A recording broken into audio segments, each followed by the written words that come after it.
ओम नमो भगवते वासुदेवाय। स्वागत है आपका हमारे चैनल व्रत कथाएं में।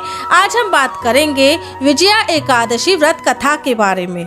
साथियों, अगर आप हमारे चैनल पर नए हैं तो इसी प्रकार की सच्ची कथाओं के बारे में जानकारी के लिए हमारे चैनल को सब्सक्राइब कर ले और बेल आइकन नोटिफिकेशन ऑन कर ले, जिससे हमारी आने वाली सभी वीडियो आप तक सबसे पहले पहुँचे। तो चलिए वीडियो शुरू करते हैं।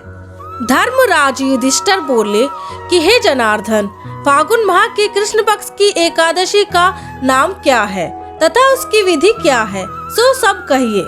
श्री कृष्ण भगवान बोले कि हे राजन, फागुन माह की कृष्ण पक्ष की एकादशी का नाम विजया है। उसके व्रत के प्रभाव से मनुष्य को विजय मिलती है। इस विजया एकादशी के श्रवण व पठन से समस्त पाप नष्ट हो जाते हैं। एक समय देवऋषि नारद जी ने जगत पिता ब्रह्मा जी से पूछा कि ब्रह्मा जी, आप मुझे फागुन माह के कृष्ण पक्ष की विजया नाम की एकादशी का व्रत विधान बतलाइए।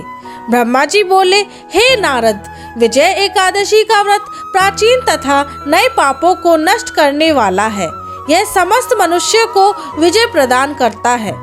पापों को हरने वाली उत्तम कथा को मैं कहता हूँ, उसे सुनो। त्रेता युग में श्री रामचंद्र जी को जब 14 वर्ष के लिए वनवास हो गया, तब वह श्री लक्ष्मण जी तथा जानकी जी सहित पंचवटी में निवास करने लगे।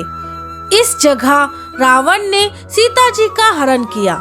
इस दुखद समाचार से श्री राम जी अत्यंत व्याकुल हुए और सीता जी की खोज में चल दिए। घूमते घूमते वे मरणासन जटायु के पास पहुँचे। श्री रामचंद्र जी से सीता जी का वृतांत कहकर जटायु की मृत्यु हो गई। कुछ आगे चलकर सुग्रीव मिले। श्री रामचंद्र जी की सुग्रीव से मित्रता हो गई और बाली का वध किया। श्री हनुमान जी ने लंका में जाकर सीता का पता लगाया। वहां से लौटकर हनुमान जी राम जी के पास आए और सब समाचार कहा। श्री रामचंद्र जी ने सुग्रीव की सम्मति लेकर वानरों भालुओं की सेना सहित लंका को प्रस्थान किया। जब श्री राम जी समुद्र के किनारे पहुंच गए, तब समुद्र को देखकर लक्ष्मण जी से बोले, हे सुमित्रे, किस पुण्य से समुद्र को पार किया जाए, क्योंकि यह सागर अथाह जल से परिपूर्ण है। लक्ष्मण जी बोले, हे श्री राम जी, यहाँ से करीब आधा योजन की दूरी पर कुमारी द्वीप पर बकदालभ्य नाम के मुनि रहते हैं।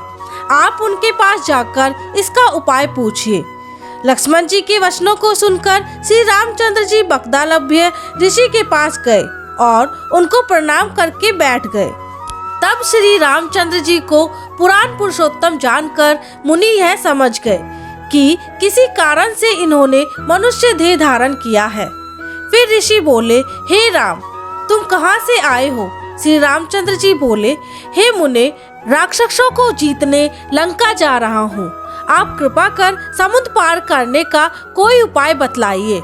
तब ऋषि बोले, हे राम जी, मैं आपको एक उत्तम व्रत बतलाता हूँ। फागुन माह के कृष्ण पक्ष की विजया एकादशी का व्रत करने से तुम समुद्र से अवश्य ही पार होंगे और तुम्हारी विजय होगी।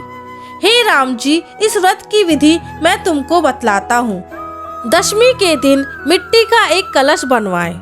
उस कलश को जल से भरकर तथा उस पर पंच पल्लव रखकर वेदिका पर स्थापित करें।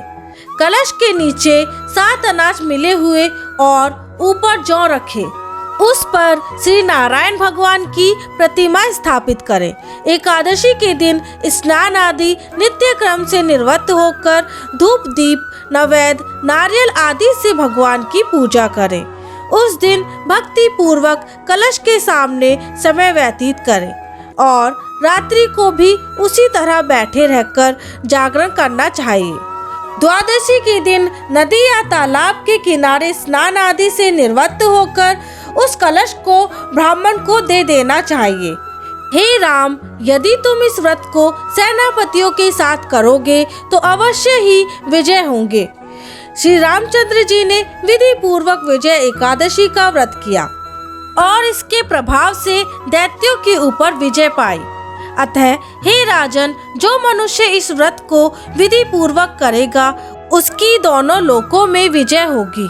श्री ब्रह्मा जी ने नारद जी से कहा था कि पुत्र, जो इस व्रत का महात्म्य सुनता है उसको वाजपेयी यज्ञ के फल की प्राप्ति होती है।